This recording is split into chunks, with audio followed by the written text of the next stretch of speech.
Hi, welcome to my presentation on Lisholly, a language that I made. Today we'll be mostly looking at valence changing processes and linking rules. I hope you enjoy.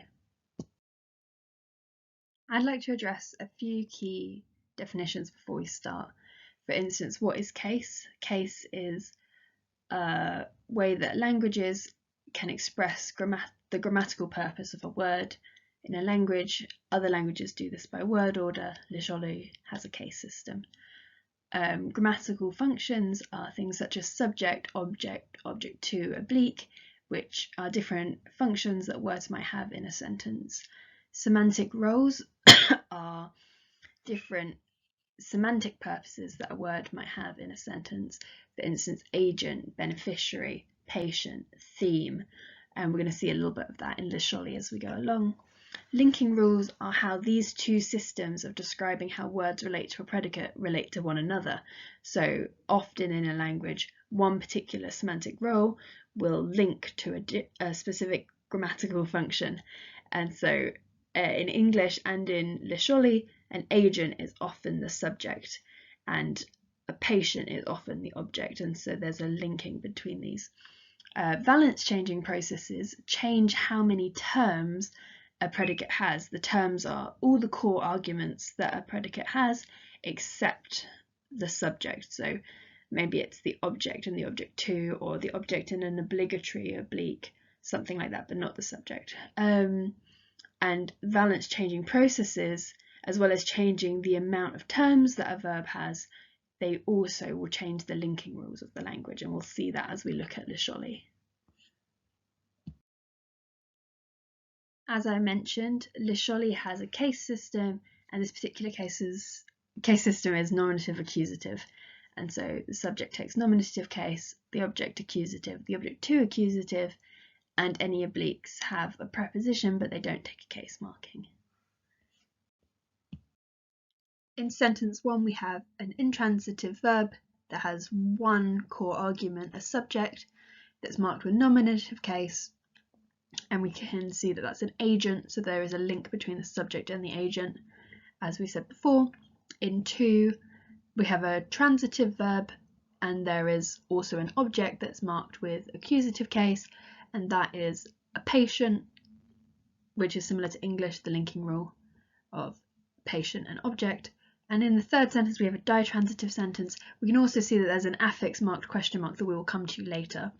But here we have an agent subject, a patient, we have a theme object and a recipient object too, and so we can see that there is a link between those other semantic roles and object 2, and we have theme and object 1 also being a link in this language. The first valence changing process we're going to look at in Lisholly is the passive. The passive is a valency reducing process because one of the core arguments, subject, becomes an optional oblique, and so the verb, the predicate, has lost one core argument, while another core argument, the object, is becoming the subject, and so the overall valency decreases.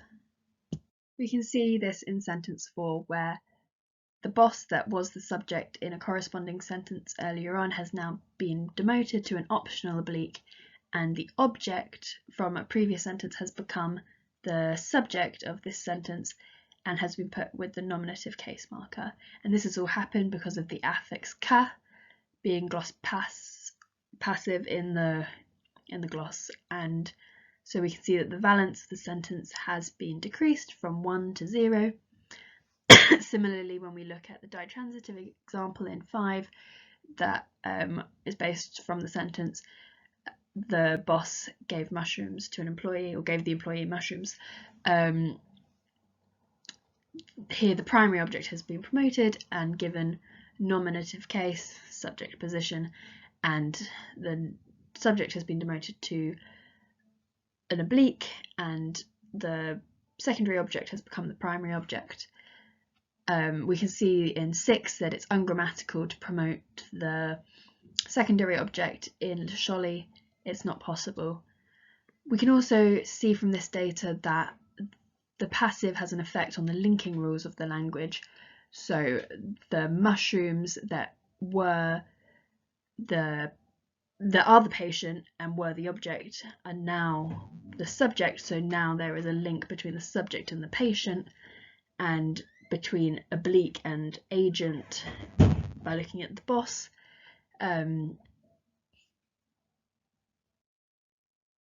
Similarly, in sentence 5, mushrooms have the role of theme, and that is now linked with the subject grammatical function. We now come to the applicative, which is the mystery glossing that we missed out before, and all will be explained. We can see that the applicative is a valency increasing process because an oblique, which is not a core argument nor a term, becomes a term through this process, and so we add a term and the valency increases.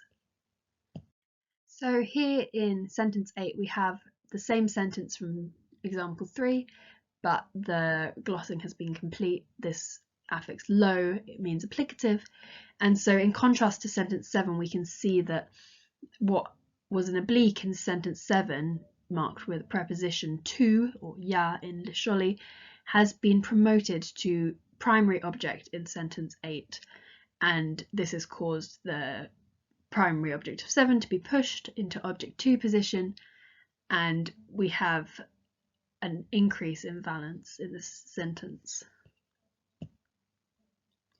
And of course this also changes the linking rules, so where employee is a recipient in both sentences, in 7 it has an oblique status in terms of grammatical functions, but it has object status in sentence 8, and mushrooms that are the theme had object 1 status in sentence 7 but object 2 status in sentence 8. Finally we come to causative, which is another type of valence changing process that is present in Lisholloy.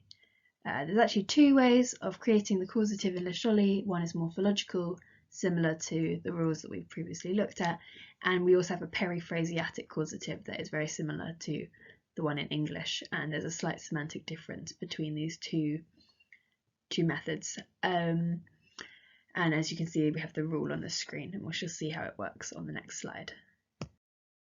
So here in sentence 9 we see an example of the morphological causative in Lisholloy, and so this sentence would have been intransitive before the causative, and it would have been the boss runs, and so what's happened here is the valence has increased because we've introduced a new entity into the situation. So that new entity is a causa, and it is a subject in terms of grammatical function, so it takes the nominative case, and what would have previously been the subject has now become the object, and this has all happened because of the causative affix po.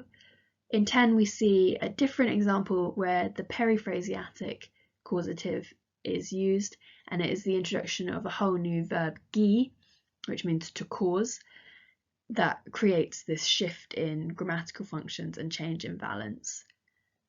We also see in 11 something really interesting that's based on a theory by Dreyer, 1986, which is that the causee takes the object grammatical function and it takes the accusative case, and so both the causee and the object are in the accusative case, and Dreyer says that this is because the language labels object and object 2 with accusative case, and that there is a pattern that languages that mark both object and object 2 with accusative case treat the causee in this way, and that other languages that give the object 2 a dative case will do a similar thing with the causee, and so languages are consistent in this way. Thank you so much for watching this presentation on Lisholloy.